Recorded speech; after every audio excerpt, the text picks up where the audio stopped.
السلام علیکم۔ صحیح بخاری باب اول وحی کا بیان۔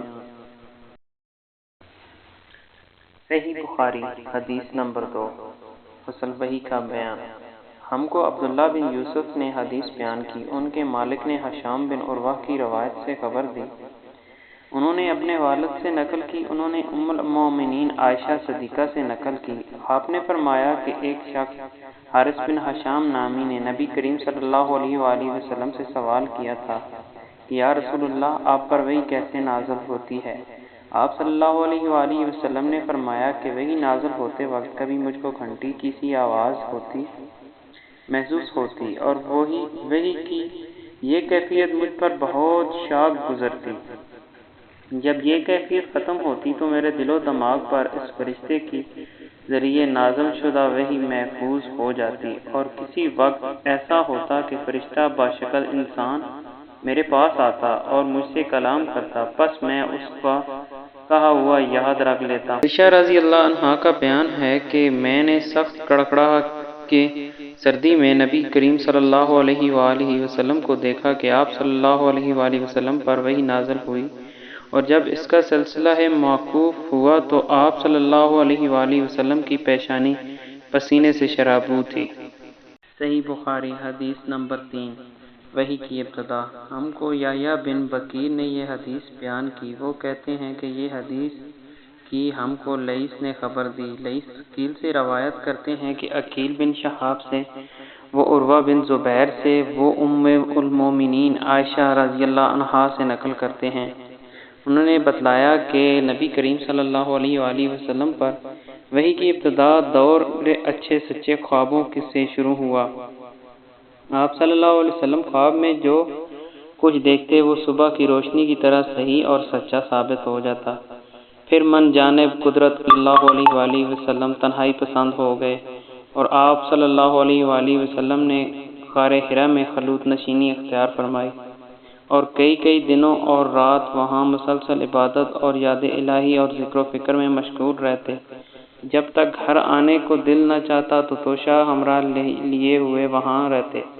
توشہ ختم ہونے پر ہی اہلیہ محترمہ خدیجہ رضی اللہ عنہا کے پاس تشریف لاتے اور کچھ توشہ ہمراہ لے کر پھر وہاں جا کر خلوت گزارے ہو جاتے۔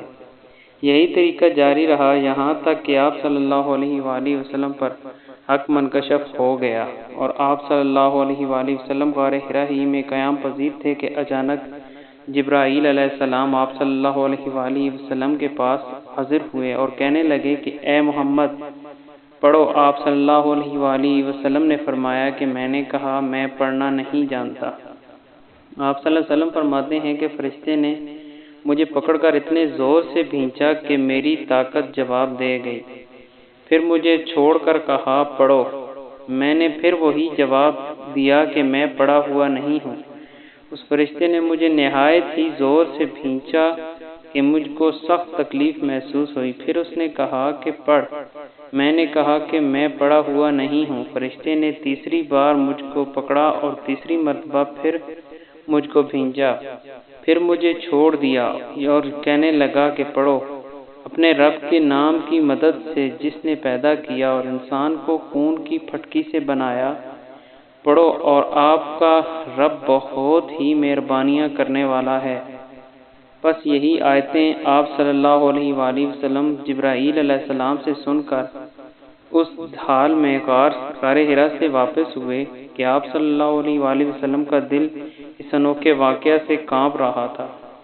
آپ صلی اللہ علیہ وآلہ وسلم خدیجہ کے ہاں تشریف لائے اور فرمایا کہ مجھے کمبل اڑا دو۔ لوگوں نے آپ صلی اللہ علیہ وآلہ وسلم کو کمبل اڑا دیا۔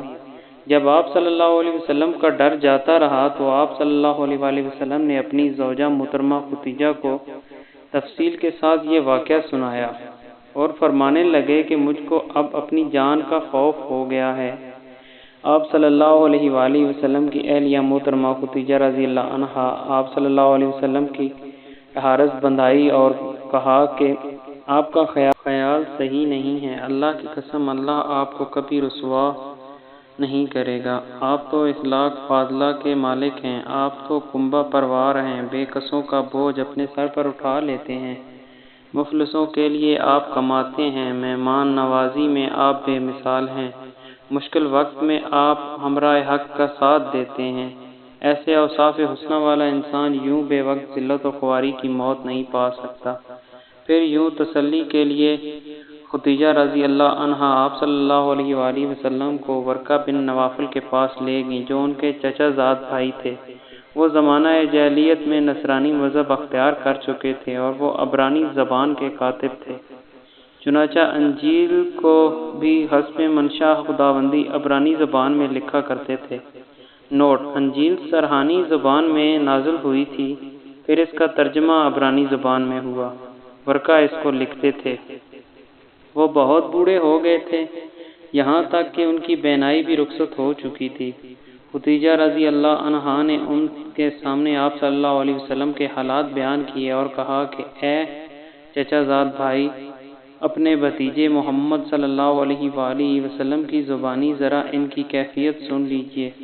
وہ بولے کہ بھتیجے، آپ نے جو کچھ دیکھا ہے اس کی تفصیل سناؤ۔ چنانچہ آپ صلی اللہ علیہ وآلہ وسلم نے اول تا آخر پورا واقعہ سنایا، جسے سن کر ورقہ بے اختیار ہو کر بول اٹھے کہ یہ تو وہی ناموس معزز رازدان فرشتہ ہے موسیٰ علیہ السلام پر وحی دے کر بھیجا تھا۔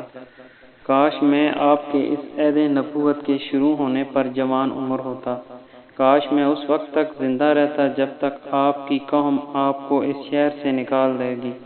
رسول اللہ صلی اللہ علیہ وسلم نے یہ سن کر تعجب سے پوچھا کہ کیا وہ لوگ مجھ کو نکال دیں گے، حالانکہ میں تو ان میں صادق و امین اور مقبول ہوں۔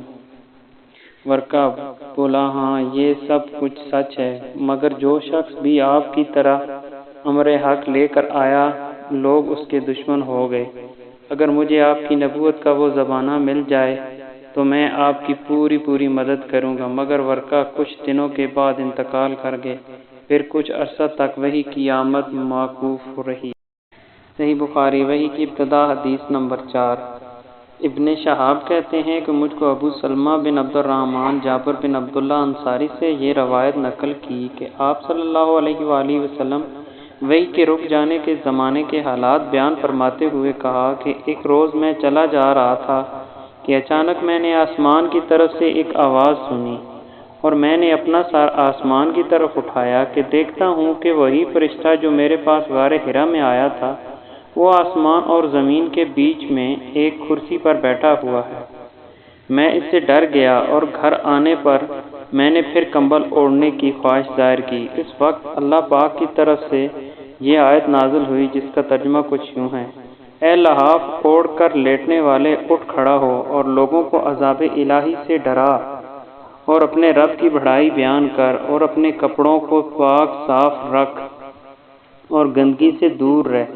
اس کے بعد وحی تیزی کے ساتھ پے در پے آنے لگی۔